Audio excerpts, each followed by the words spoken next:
LIBOR or SOFR-like benchmark for DeFi. All it means is what's the cost of capital in DeFi today? And as extension of that, you can think of the staking rate inside of Ethereum as the risk-free rate in DeFi. So these kind of have two parallels on the data side.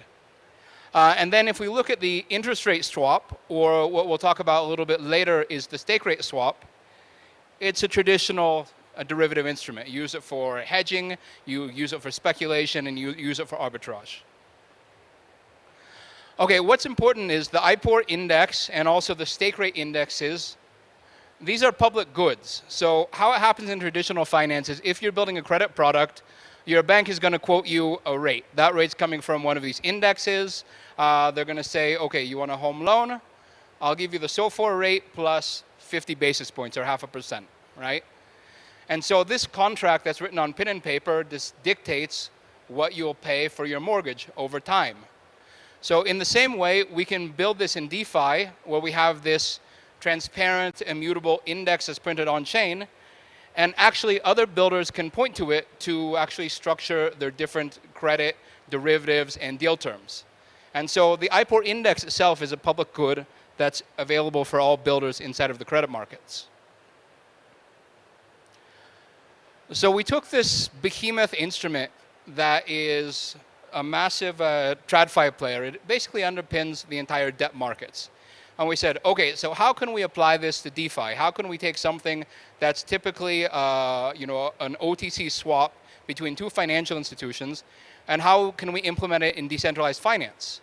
So we adopted this peer-to-pool model because when you're bootstrapping a market that doesn't exist, you need this kind of nice bootstrapping mechanism.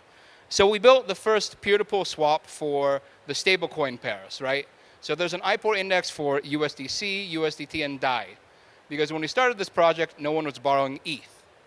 But a little alpha that's going to be dropping later, ETH is one of the most borrowed instruments. Why? Because you can have these nice leverage looping.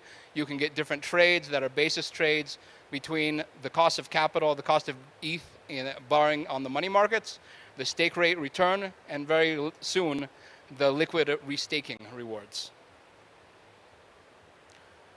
Okay, so this chart right here is a chart that's talking about interest rate volatility. So if you guys remember last year, around this time, you had the collapse of Silicon Valley Bank. With the collapse of Silicon Valley Bank, you had people cutting risk in USDC, which caused the USDC rates to plummet. And you had a really nice rate inversion right here. So you had a lot of people that were interestingly playing this basis trade inside of DeFi. So derivatives are very good at either speculating on these volatile moves or actually protecting from them. So if you're paying attention to what's going on and all the talk about the restaking narrative, there's a chance that there's going to be a very strong premium on the staking rate. But there's also going to be a lot more risk. There's going to be slashing risk. There's other validation risk. And that means that you're going to have a lot of volatility. This volatility can be traded. It can be baked into instruments. The derivatives can be used for protection. Okay, so if we look at this kind of structured products, right? If we look at the DeFi stack as a software stack, on the bottom you always have the index. On the bottom you always have the data. So that's the what's the cost of capital for borrowing stablecoins? What's the Ethereum staking rate? What's the liquid restaking rates? You guys are familiar probably most with this kind of markets layer. That would be the Aves, the Compounds, the MakerDAOs of this world. On the derivative side, you have something like the IPOR derivatives. You may have the Pindle YT markets.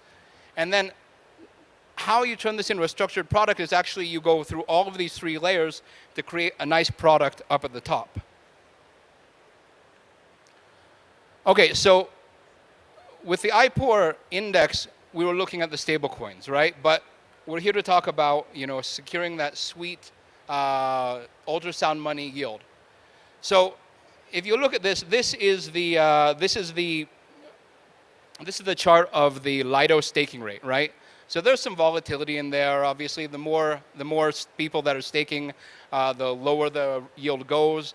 If we're in a bull market, we have a couple of NFT minting cycles, maybe you'll get a spike on the execution layer rewards. So this is a tradable commodity. But Lido prints it once a day on chain. So if you see this chart, the IPOR engineers were one of the first ones who were able to actually get this at the epoch level. So every 6.5 minutes, we have the Lido rate that can be now not only a tradable commodity on a long term, but you can actually day trade the Lido staked ETH rate.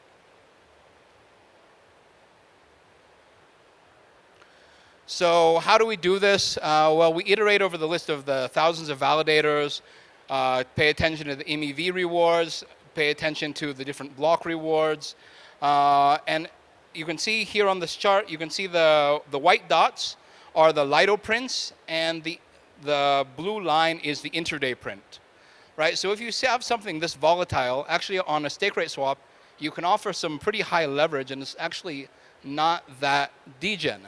So on the IPOR swaps, the stake rate swaps on mainnet right now, you can take up to 500x leverage, and on the Arbitrum swaps, you can take up to 300x leverage. The whole idea of leverage inside of interest rate derivatives, it's a payoff over time. It's not like a perp. So if a perp moves, if you have 100x leverage on a perp, it moves 1%, you can get liquidated, right?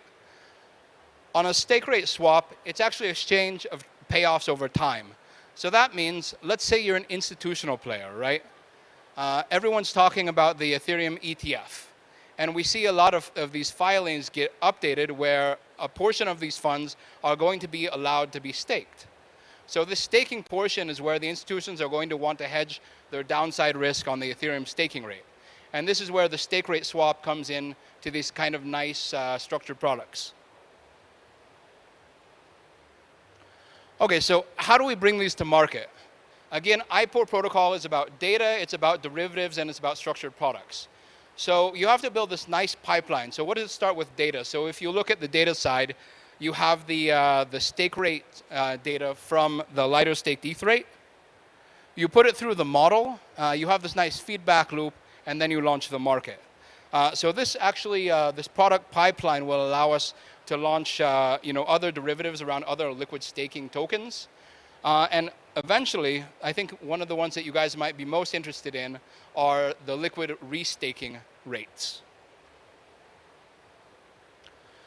Okay, so if we look at 2024, maybe we're out of a bear market. And there's a lot of things that are converging right now. Okay, so if we look at the macro, we have TradFi rates. Everyone was going crazy about RWAs. Everyone wanted treasuries last year. But now we're pricing in rate cuts maybe mid this year. So treasuries are going to be a lot less sexy. But we already have an inversion in DeFi where the stable coins, they have a much higher rate of return, between 8 and 10%. So that means we may have a lot of capital flowing into DeFi in stable coins, in dollars, from traditional finance, from traditional fund structures inside of DeFi. If that happens, maybe we get a lot more speculation on the assets inside of DeFi. Maybe you get a lot more gas fees that are paid. Maybe that puts the execution layer rewards up. Maybe you want to go leverage long on the stake rates. So these are all kind of interesting dynamics that are coming in. So this is like this wave of capital that can come on from traditional finance and actually enter inside of DeFi. The other major play from last year was the Ethereum borrow to the stake rate leverage looping, right? We had entire funds that were structured on this.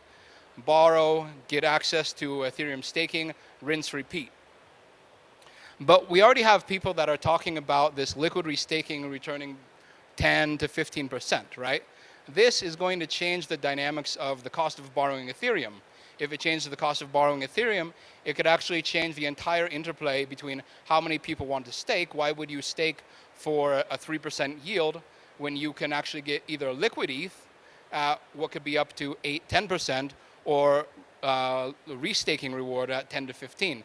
So this is going to change this dynamic. So I think we're going to see a huge shift between this leverage looping between the Ethereum borrowing and the staking rate. And there will be a nice tri-party balance between the staking rate, the Ethereum borrow rate, and the restaking rate.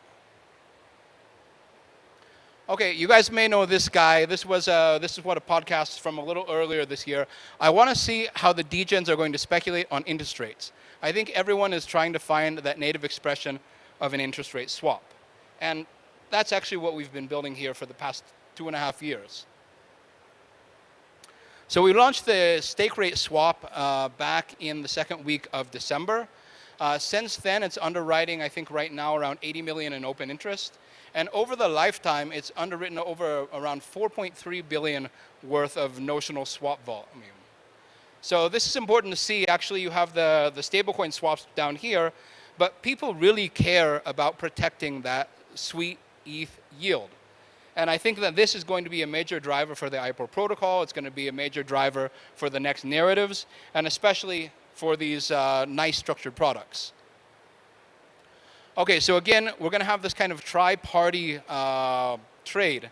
So the trade of the future is going to be what is going to be the risk on not just the eigenlayer points, but the different validator sets across restaking. What's going to be the rate of return? How are you going to hedge your downside risk in case of a massive slashing event? So for example, in the stake ETH stake rate swap, you can think of a receive fixed position, or basically shorting the rate, as protection against slashing, right? So will we see these actual interest rate derivatives, these stake rate derivatives, will the restaking derivatives, will they emerge as some kind of insurance? Will they emerge as some kind of fixed rate protocol? I mean, this is something that is yet to be seen, but I think this is the nice interplay that we're looking for in, I think, the next 6-9 months when these will go liquid. Okay, so in the IPOR product pipeline, we just launched the Arbitrum wrap staked ETH pools and the stake rate swaps on Arbitrum. So it's the first time that you can trade these instruments on a less gas-intensive layer. Right now, actually just past governance, is an ETH pool. And so this ETH pool is the IPOR protocol's first step into liquid restaking. And this will underwrite the Ethereum borrow rate. So if you look at this, the Ethereum borrow rate and the staked ETH stake rate swap, this is the leverage looping protocol that will be able to underpin these nice structured products.